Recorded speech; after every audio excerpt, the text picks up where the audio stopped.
1월 18일 매일 성경 묵상을 시작하겠습니다. 오늘 우리에게 주신 하나님의 말씀은 누가복음 6장 27절에서 38절까지의 말씀입니다. 누가복음 6장 27절에서 38절까지의 말씀을 제가 봉독하겠습니다. 그러나 너희 듣는 자에게 내가 이르노니 너희 원수를 사랑하며 너희를 미워하는 자를 선대하며 너희를 저주하는 자를 위하여 축복하며 너희를 모욕하는 자를 위하여 기도하라. 너희의 입밤을 치는 자에게 젖뺨도 돌려대며 내 겉옷을 빼앗는 자에게 속옷도 거절하지 말라. 내게 구하는 자에게 주며 내 것을 가져가는 자에게 다시 달라 하지 말며 남에게 대접을 받고자 하는 대로 너희도 남을 대접하라. 너희가 만일 너희를 사랑하는 자만을 사랑하면 칭찬받을 것이 무엇이냐? 죄인들도 사랑하는 자는 사랑하느니라. 너희가 만일 선대하는 자만을 선대하면 칭찬받을 것이 무엇이냐? 죄인들도 이렇게 하느니라. 너희가 받기를 바라고 사람들에게 꾸어주면 칭찬받을 것이 무엇이냐? 죄인들도 그만큼 받고자 하여 죄인에게 꾸어주느니라. 오직 너희는 원수를 사랑하고 선대하며 아무것도 바라지 말고 꾸어주어라. 그리하면 너희 상이 클 것이요 또 지극히 높으신 이의 아들이 되리니 그는 은혜를 모르는 자와 악한 자에게도 인자하시느니라. 너희 아버지의 자비로우신 같이 너희도 자비로운 자가 되라. 비판하지 말라. 그리하면 너희가 비판을 받지 않을 것이요 정죄하지 말라. 그리하면 너희가 정죄를 받지 않을 것이요 용서하라. 그리하면 너희가 용서를 받을 것이요 주라. 그리하면 너희에게 줄 것이니 곧 후히 되어 누르고 흔들어 넘치도록 하여 너희에게 안겨주리라. 너희가 헤아리는 그 헤아림으로 너희도 헤아림을 도로 받을 것이니라. 아멘. 오늘 우리가 읽은 본문 말씀은 예수님의 평지 설교 중에 한 부분을 다루고 있습니다. 이 누가복음의 평지 설교는 예수님의 제자 공동체가 앞으로 어떠한 공동체가 되어야 하는지에 대한 예수님의 청사진을 보여주는 그러한 말씀입니다. 누가복음 6장 20절을 보면 예수님께서 제자들을 향해 이 설교를 했다고 말씀하고 있습니다. 그러니까 주님의 제자들이 이 설교의 대상이고 앞으로 장차 주님의 공동체, 즉 주님의 제자 공동체는 이러이러한 곳이 되어야 한다는 것을 말씀하고 계신 것입니다. 그렇다면 주님은 예수님의 제자 공동체, 즉 장차 교회라 불리는 그러한 공동체가 어떤 공동체가 되기를 원하셨던 것일까요? 오늘 본문은, 특히 오늘 우리가 읽은 본문은 그것이 바로 사랑의 공동체라고 말씀하고 있습니다. 오늘 본문 35절 36절 말씀입니다. 오직 너희는 원수를 사랑하고 선대하며 아무것도 바라지 말고 꾸어주어라. 그리하면 너희 상이 클 것이요 또 지극히 높으신 이의 아들이 되리니 그는 은혜를 모르는 자와 악한 자에게도 인자하시느니라. 너희 아버지의 자비로우심 같이 너희도 자비로운 자가 되라. 아멘. 이 말씀은 정말 쉽지 않은 말씀입니다. 거의 불가능한 말씀에 가깝습니다. 원수를 사랑하는 공동체, 자비한 공동체, 이게 말처럼 쉽지는 않습니다. 오늘 본문에서 주님은 사랑하는 사람을 사랑한 것은 당연하다 이렇게 말씀하는데 우리는 사랑하는 사람도 당연히 사랑을 못할 때가 많습니다.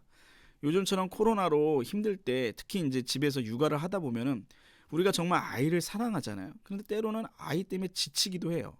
너무 힘들고 지치기 때문에 사랑의 마음보다는 힘든 마음이 많이 들기도 하죠. 그런데 주님은 그것을 넘어서 우리에게 해를 끼친 사람, 힘들게 한 사람, 상처 준 사람, 피해를 준 사람, 그런 사람들을 품고 사랑하는 그런 무한한 사랑의 공동체가 되라고 이렇게 말씀을 하고 있습니다.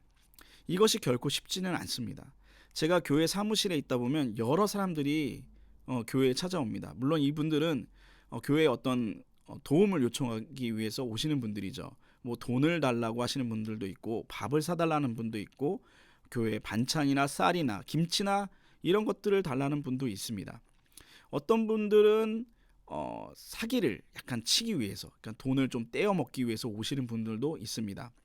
연령층도 정말 다양합니다. 젊은 분들부터 나이 많으신 분들까지 다양하고 요청하는 방식도 다릅니다. 공손하게 요청하는 분들도 있고 윽박 지르는 분도 있고 협박하시는 분들도 있어요. 소리 지르는 분들도 계시고 정말 다양한 분들이 오십니다. 저는 이런 분들을 볼 때 처음에는 정말 선대하는 마음을 가졌습니다. 선대하는 마음을 갖고 도와줬어요. 돈이 있으면 구워드리기도 하고 이렇게 밥을 사드리기도 했는데, 이런 분들이 반복해서 찾아오다 보니까 저의 마음이 점점 무뎌지는 거예요. 교역자잖아요. 주님의 어떤 사역을 감당하는 사람인데 사랑의 마음이 점점 줄어드는 것입니다. 그러면서 사랑을 베푸는 것이 정말 어렵구나. 원수마저 사랑하는 것이 어렵구나. 뭐 이런 생각을 많이 하면서 살고 있습니다. 특히 오늘 본문을 볼 때는 정말 마음이 무겁다라는 그러한 생각마저 듭니다. 하지만 우리는 그럼에도 불구하고 원수를 사랑해야 됩니다. 왜 그렇습니까? 이것이 바로 주님의 명령이기 때문입니다. 주님의 명령은 곧 생명입니다. 주님께서 유대인들 앞에서 피와 살에 대해서 설교를 하셨습니다.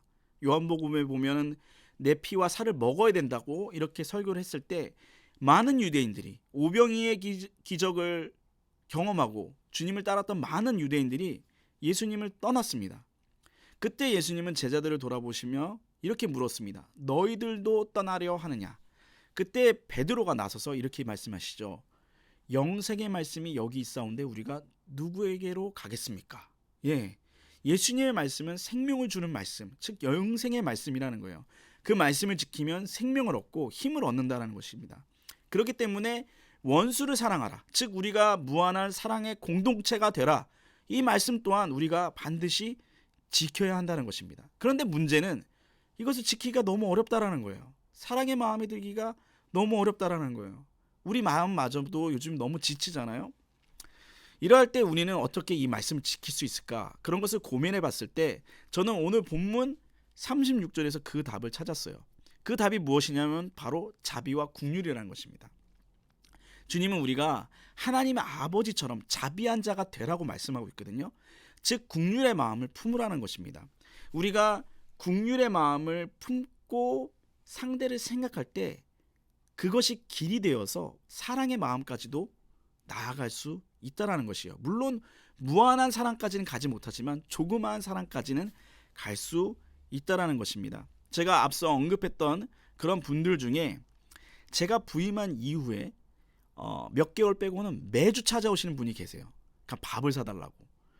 이분을 거의 빠짐없이 사줬습니다. 물론 가끔은 라면을 그러니까 라면 같은 걸 줘서 아니면 과자 같은 것을 줘서 보낼 때도 있었지만 주로는 이제 밥을 이제 사 드렸어요. 가까운 곳에 가서요. 그런데 이분이 매주 찾아오잖아요. 그러니까 저도 좀 지치는 거예요.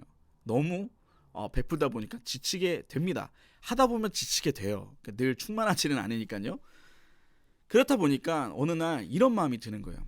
이제 그만해야 되겠다.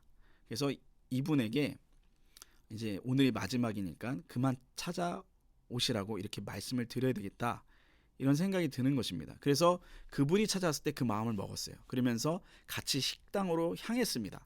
식당으로 향해서 걸어가는데 횡단보도를 만났어요. 그 횡단보도에서 섰는데 도대체 무슨 말을 어떻게 해야 되나 이런 생각이 드는 거예요. 그러면서 그분을 쳐다보면서 이렇게 그 말을 꺼내려는데 이분의 입은 그 잠바가 그때가 좀 선선했는데 잠바가 너무 얇은 거예요. 그래서 얼마나 얇은가 그러면서 이분의 팔뚝을 이렇게 만졌는데 뼈밖에 없는 거예요.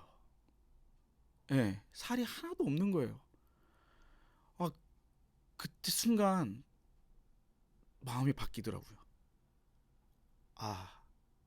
뼈밖에 없는데 그래도 여기 와서 한 끼 밥을 얻어먹는데 그냥 돌려보내면 안 되겠다, 이런 마음이 들더라고요. 그래서 그때 그 말을 하지 않고 그냥 밥 사드리고 이렇게 돌아오게 되었습니다. 제가 그 일을 겪으면서 든 생각은 그거였어요. 그러니까 긍휼의 마음이 어떠한 조그마한 사랑에 어떤 우리의 그 말라버린 사랑을 조금이나마 좀 적셔주는 그러한 시작이 될 수 있다, 이런 것을 느끼게 되었습니다.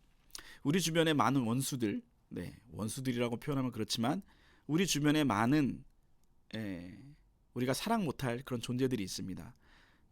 우리에게 상처 주고 피해 준 분들, 이런 분들이 있는데 한번 그분들을 향해서 자비한 마음을 한번 가져보려는 그런 시도가 있으면 좋겠습니다. 그 시도를 가질 때 우리는 완전 사랑하지 못하지만 조금이나마 그들을 이해하고 품을 수 있는 마음을 가질 수 있습니다.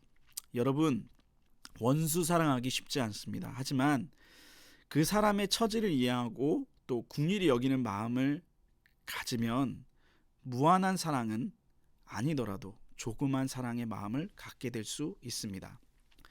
주님은 우리가 원수마저 사랑하는 무한한 사랑의 공동체가 되기를 원하십니다. 물론 이것이 쉽지 않고 또 이성적으로 동의가 되지 않습니다. 경험적으로도 잘 동의가 되지 않습니다.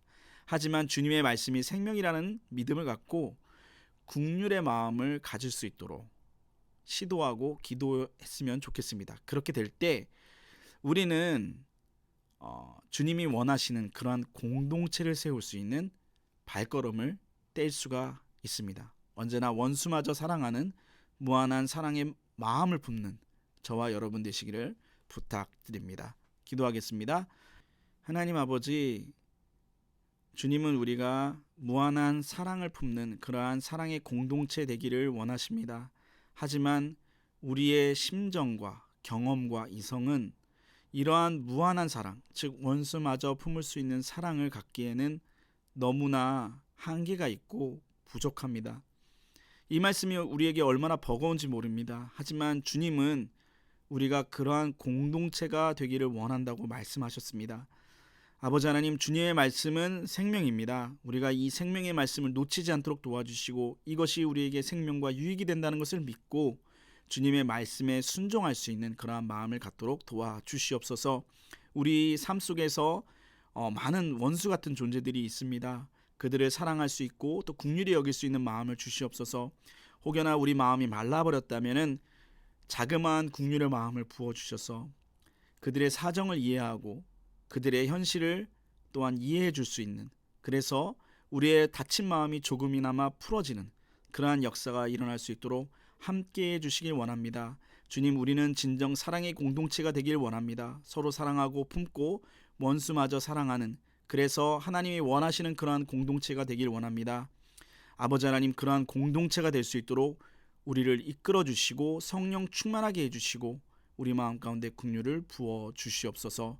언제나 우리를 사랑하시는 주님을 늘 기억하며 감사하며 또한 그 사랑을 베푸는 우리 모두가 되기를 소망하옵고 예수님의 이름으로 기도합니다. 아멘. 다 함께 주기도문으로 매일 성경 묵상을 마치도록 하겠습니다. 하늘에 계신 우리 아버지, 아버지의 이름을 거룩하게 하시며 아버지의 나라가 오게 하시며 아버지의 뜻이 하늘에서와 같이 땅에서도 이루어지게 하소서. 오늘 우리에게 일용할 양식을 주시고 우리가 우리에게 잘못한 사람을 용서하여 준 것 같이 우리 죄를 용서하여 주시고 우리를 시험에 빠지지 않게 하시고 악에서 구하소서. 나라와 권능과 영광이 영원히 아버지의 것입니다. 아멘.